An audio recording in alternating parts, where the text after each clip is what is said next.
नमस्कार दोस्तों, कैसे हैं आप लोग। उम्मीद करता हूँ सभी लोग अच्छे होंगे और अपनी तैयारी अच्छे से कर रहे होंगे।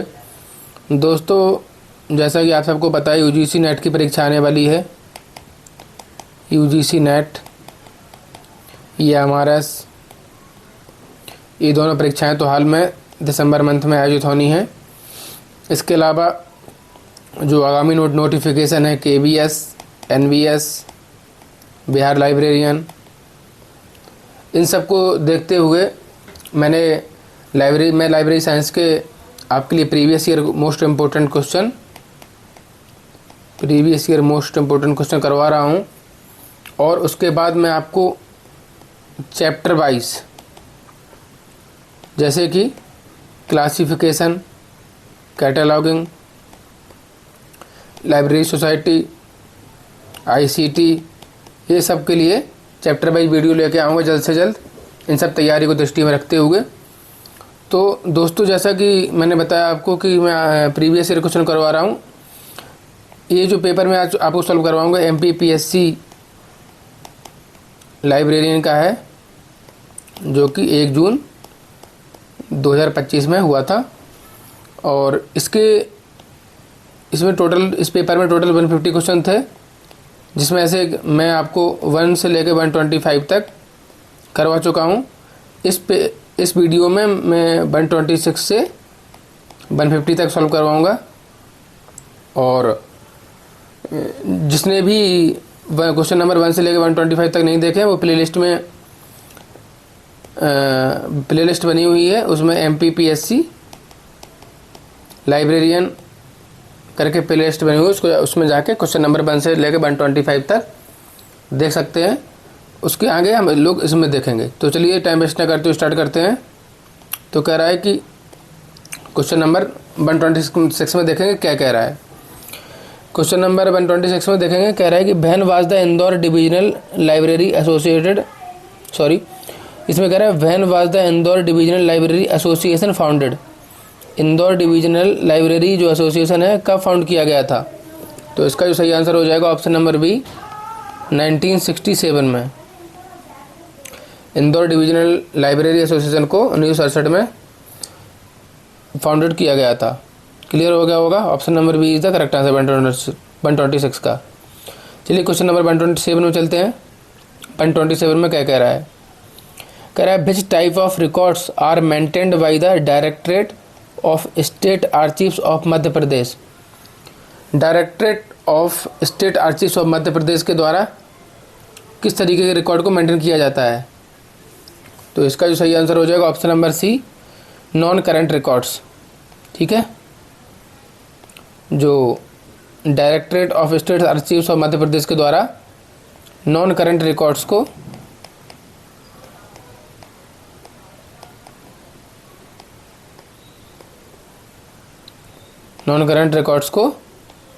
मेंटेन किया जाता है। क्लियर हो गया होगा। चलिए क्वेश्चन नंबर 128 पे चलते हैं। 128 में क्या कह रहा है। 128 में कह रहा है कि in which year was the term of copyright extended to 60 years from 50 years after the death of the author in India. मतलब किसी ऑथर की डेथ होने के बाद भी कॉपीराइट जारी रहता है, तो कौन से ईयर में 50 साल से बढ़ाकर 60 साल कर दिया गया था। तो इसका जो सही आंसर हो जाएगा ऑप्शन नंबर सी, 92 में 50 साल से बढ़ाकर उम्र की सीमा ऑथर की मृत्यु के 60 साल तक कॉपीराइट उसका जारी रहेगा। यही इसमें पूछ रहा था कि कौन से ईयर में बढ़ाया गया था। तो क्वेश्चन नंबर 128 का ऑप्शन नंबर सी हो जाएगा 1992 में 50 साल से बढ़ाकर 60 साल किया गया था। चलिए क्वेश्चन नंबर 129 में देखते हैं क्या कह रहा है।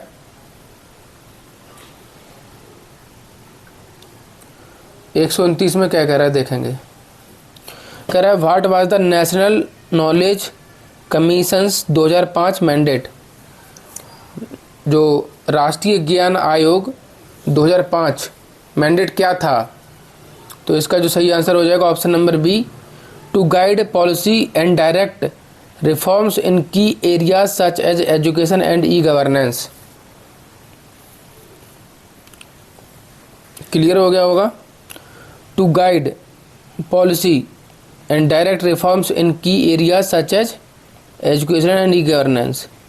पॉलिसी और रिफॉर्म सुधार की एरियाज सच एज एजुकेशन और ई गवर्नेंस, शिक्षा और ई गवर्नेंस के क्षेत्र में पॉलिसी और रिफॉर्म्स को करने के लिए नेशनल नॉलेज कमीशन का गठन 2005 में किया गया था।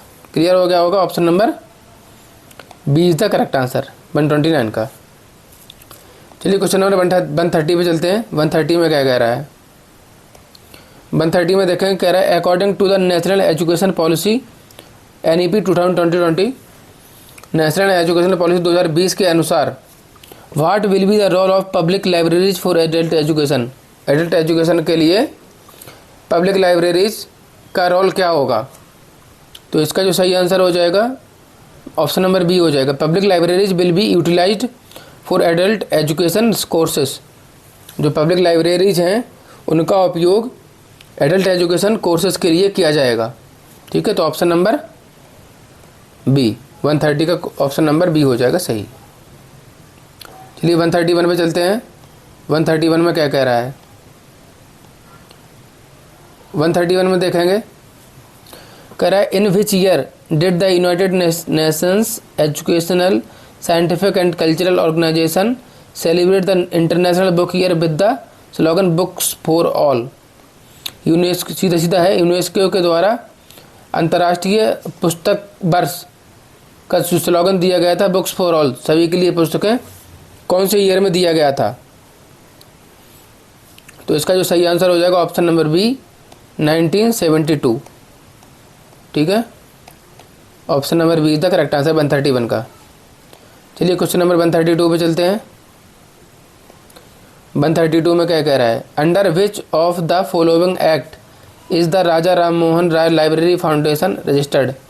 राजा राम मोहन राय लाइब्रेरी फाउंडेशन का रजिस्ट्रेशन किस एक्ट के द्वारा किया गया था? तो इसका जो सही आंसर हो जाएगा option number B West Bengal societies registration act 1961। Okay, West Bengal option number B is the correct answer. West Bengal societies registration act 1961 के द्वारा RRRF को रजिस्टर्ड किया गया था। इसकी स्थापना कब हुई थी? सबको पता है 1972 में की गई थी। ठीक है, चलिए क्वेश्चन नंबर 133 पे चलते हैं। 133 में क्या कह रहा है? 133 में देखेंगे,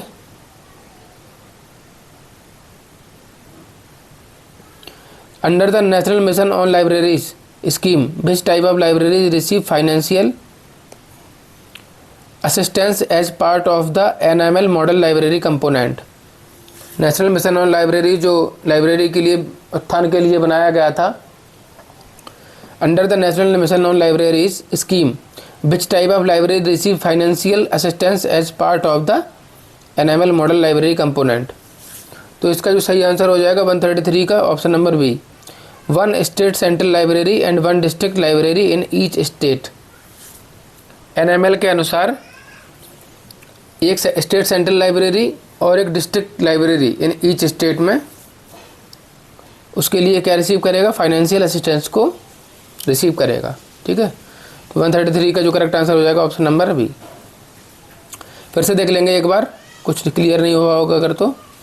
under the national mission on library, national mission on library के अंडर में एक जो स्कीम थी, which type of libraries receive financial assistance as part of the NML model library component. ठीक है, तो 1 स्टेट सेंट्रल लाइब्रेरी और 1 district library in each state क्या करेंगे? फाइनेंशियल सपोर्ट को असिस्ट करेंगे।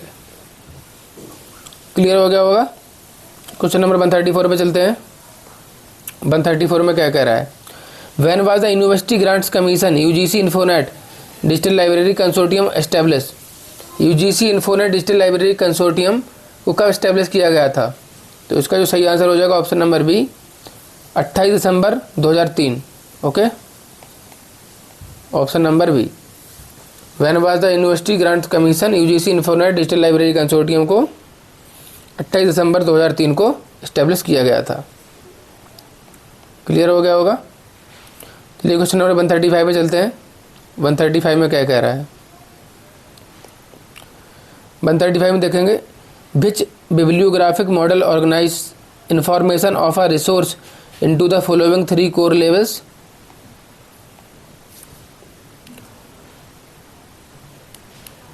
Of abstraction, work instance and item. Which bibliographic model organizes information of a resource into the following three core levels of abstraction, work instance and item. ठीक है, कौन से bibliographic model में work instance और item की चर्चा की गई है, सीधी सीधी बात है। ठीक है, तो इसका जो सही आंसर हो जाएगा 135 का B, bibliographic framework 2.0, B frame 2.0 भी इसको बोलते हैं। तो क्वेश्चन नंबर 135 का जो करेक्ट आंसर हो जाएगा option number B is the correct answer. चलिए क्वेश्चन नंबर 136 पे चलते हैं। 136 में कह रहा है what is the field tag for Dewey decimal classification DDC class number in MARC 21। DDC Dewey decimal classification DDC बोलते हैं, क्लास नंबर इन मार्क 21 मतलब कौन से डीडीसी में field tag class number mark 21 में क्या दर्शाया गया है। DDC class number in MARC 21 में डीडीसी का जो क्लास नंबर है, डीडीसी मार्क 21 में डीडीसी क्लास नंबर के लिए कौन से फील्ड टैग को दर्शाया गया है। दोबारा से देखेंगे, what is the field tag, field tag क्या है, किसके लिए, Dewey decimal classification class number के लिए इन मार्क 21। ठीक है, इसका जो सही आंसर हो जाएगा ऑप्शन नंबर सी 082 डीडीसी। जो डीडीसी क्लास नंबर के लिए मार्क 21 में फील्ड टैग जो है वो क्या होता है 082। क्लियर हो गया होगा, option number C is the correct answer. चलिए क्वेश्चन नंबर 137 में चलते हैं। 137 में क्या कह रहा है, which of the following is not a Dublin core metadata element. ये जो नीचे एलिमेंट दिए हुए हैं डबलिन कोर मेटाडेटा एलिमेंट कौन सा नहीं है, तो इसका जो सही आंसर हो जाएगा वर्क ए। क्रिएटर है, पब्लिशर है, कंट्रीब्यूटर है, Dublin core metadata element work नहीं है। क्लियर हो गया होगा। चलिए क्वेश्चन नंबर 138 पे चलते हैं। 138 में क्या कह रहा है, 138 में देखेंगे the Sears list of subject heading include which of the following subdivisions. जो SLSH है, Sears list of subject heading, जो नीचे 4 सब डिवीजन दिए हुए हैं कौन से सब डिविजन्स को इंक्लूड करती है, तो इसका जो सही आंसर हो जाएगा ऑप्शन नंबर बी 1 2 3 4 चारों सब डिविजन्स को इंक्लूड करती है, टॉपिकल को भी, जियोग्राफिकल को भी, फॉर्म को भी और क्रोनोलॉजिकल को भी। क्लियर हो गया होगा, तो option number B is the correct answer. चलिए क्वेश्चन नंबर 139 पे चलते हैं। 139 में कह रहा है कि in Anglo American cataloguing rules 2 AACR 2 the symbol that separates the name of publisher and the year of publication is. Anglo American catalogue rules 2 में कौन सा सिंबल है जो सेपरेट करता है किस किस को, the name of publisher and the year of publication, तो इसका जो सही आंसर हो जाएगा option number A is the correct answer, comma. Okay, comma he separate करता है, option number A is the correct answer 139 का। ओके, एक बार और देख लेंगे, एक बार और बता दे रहा हूँ, इंपॉर्टेंट क्वेश्चन है ये, इंपॉर्टेंट क्वेश्चन है। ठीक है, कहीं भी आ सकता है। मतलब AACR 2 में कौन सा symbol name of the publisher और ईयर ऑफ पब्लिकेशन को सेपरेट करता है, तो इसका जो सही आंसर क्या है, ऑप्शन नंबर ए सही है, कॉमा सेपरेट करता है।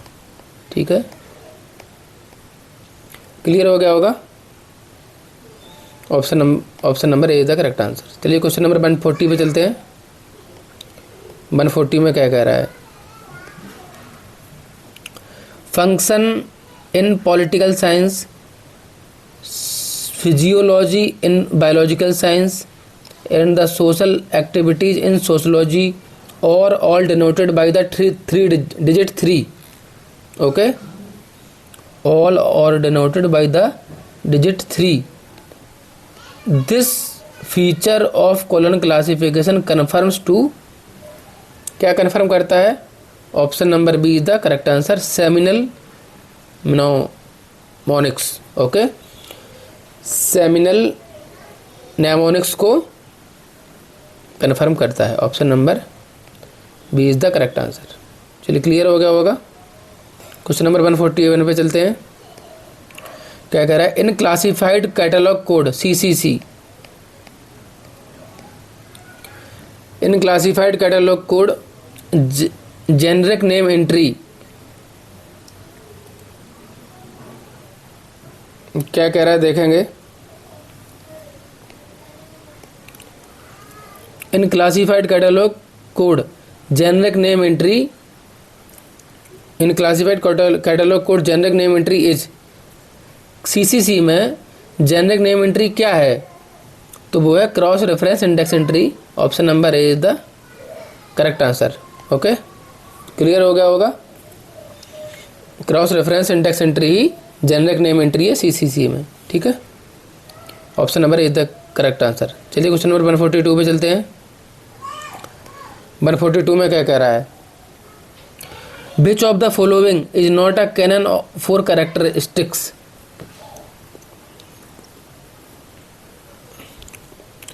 Which of the following is not a canon for characteristics,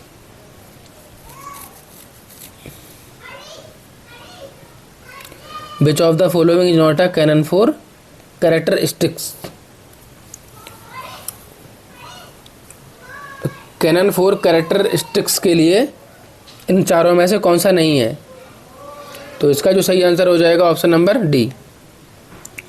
cannon of exhaustiveness नहीं है, कैनन ऑफ डिफरेंशिएशन है, कैनन ऑफ रेलेवेंस है, कैनन ऑफ परमानेंस है, तो ये तीनों हैं। ये canon of exhaustiveness, canon of characteristics नहीं है, ठीक है। क्लियर हो गया होगा। Option number D is the correct answer.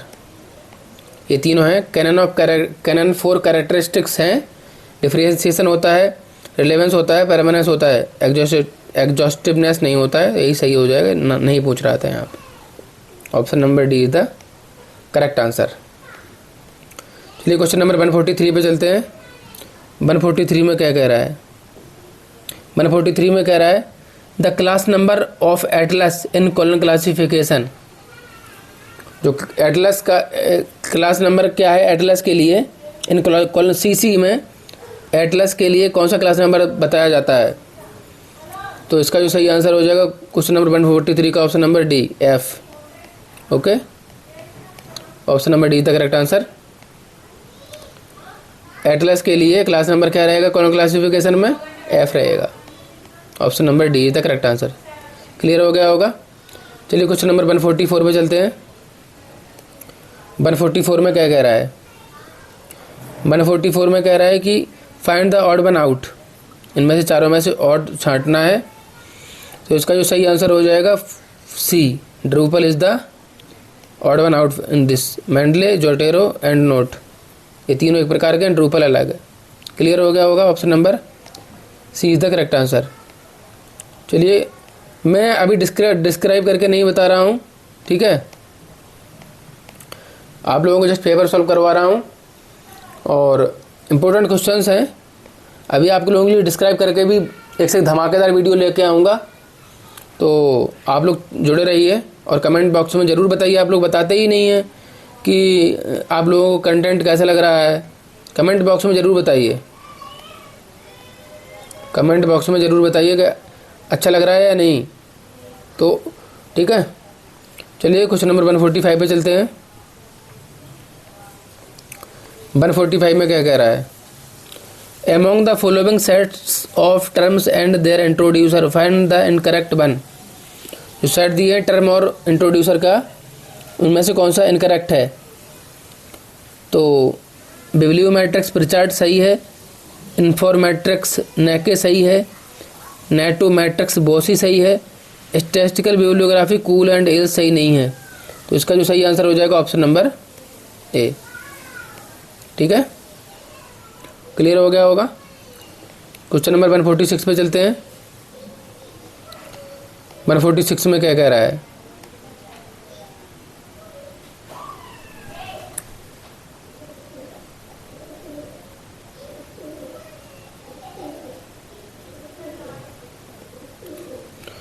में कह रहा है according to Connell what should be the correct sequence of the following headings in a research report. Connell के अनुसार what should be the correct sequence of the following heading in research report. Research report में heading का sequence क्या होना चाहिए? List of the figures, table of contents, acknowledgments, list of tables. तो इसका जो सही आंसर हो जाएगा option number C is the correct answer. सबसे पहले एक्नॉलेजमेंट्स, टेबल ऑफ कंटेंट्स, उसके बाद लिस्ट ऑफ टेबल्स, उसके बाद लिस्ट ऑफ फिगर्स। तो option number C is the correct answer. किसके अनुसार? कॉनेल के अनुसार। क्लियर हो गया होगा। चलिए क्वेश्चन नंबर 147 पे चलते हैं। 147 में क्या कह रहा है?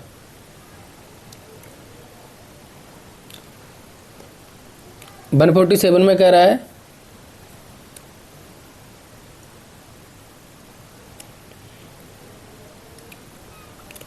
Which of the following statements is not true about impact factor.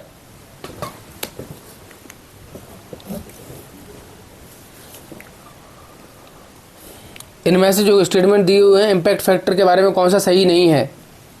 तो ऑप्शन नंबर इसका जो इसमें देखेंगे, it takes into account literature published over 2 years. ठीक है, इम्पैक्ट फैक्टर के बारे में सही है। It is a tool for ranking academic journals analyzing citation, ये भी सही है।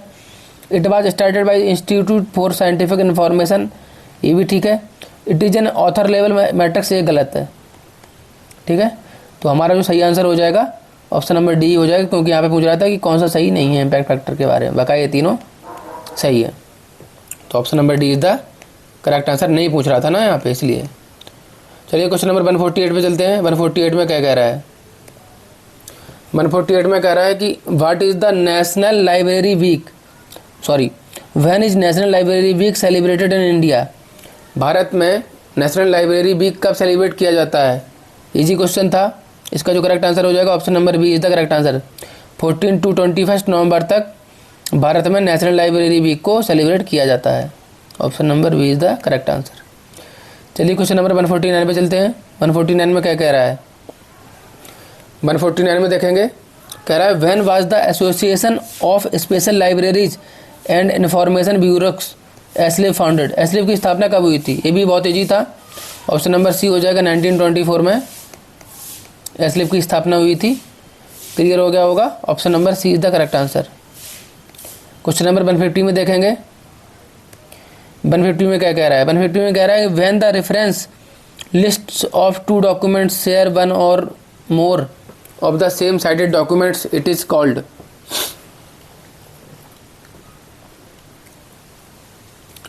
कह रहा है कि when the reference list of 2 documents share 1 और more of the same sided documents it is called. ठीक है, when the reference list of 2 documents की रेफरेंस लिस्ट 1 और more for the same sided documents it is called. क्या कहा जाता है? इसको कहा जाता है बिब्लियोग्राफिक कपलिंग। ठीक है, जब बिब्लियोग्राफिक कपलिंग को कैसे कहा जाएगा?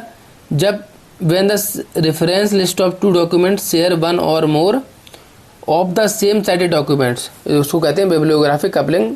ठीक है, जब सेम साइडेड डॉक्यूमेंट्स को जब reference list of 2 documents share 1 और more of the same cited document it is called bibliographic coupling. Option number B is the correct answer. तो दोस्तों, ये जो पेपर था MPPSC लाइब्रेरियन का, ये पूरा हो चुका है। मैंने क्वेश्चन नंबर 1 से लेकर 150 तक पूरे आपको सॉल्व करवा दिए हैं। जिन लोगों ने वीडियो को नहीं देखा है पूरा, वो प्ले लिस्ट में जाकर MPPSC लाइब्रेरियन करके प्ले लिस्ट बनी हुई है, उसमें जाके आप चेक कर सकते हैं और पूरा वीडियो देखिए। बहुत इंपॉर्टेंट क्वेश्चन मैंने दिए हैं, मोस्ट इम्पोर्टेंट क्वेश्चन। ठीक है, मोस्ट इम्पोर्टेंट क्वेश्चन है जो आपके आगामी आने वाले जो UGC नेट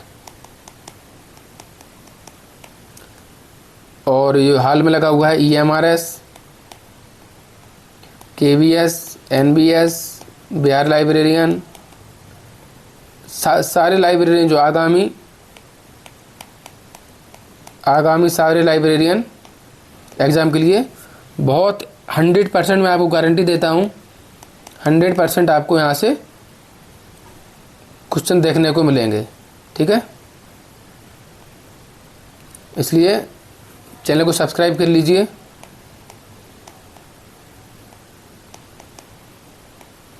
वीडियो को लाइक कर दीजिए, शेयर कर दीजिए, और सबसे बड़ी बात यह है, आप लोग कमेंट बॉक्स में कमेंट करके ज़रूर बताइए कि आपको ये वीडियो कैसा लगा, ये वीडियो सही है या नहीं है, अच्छा लगा, आप लोगों को कुछ कंटेंट, आपके जो मटेरियल जो पढ़ रहे हैं उसमें कुछ एडिशन, नॉलेज में एडिशन हुआ या नहीं,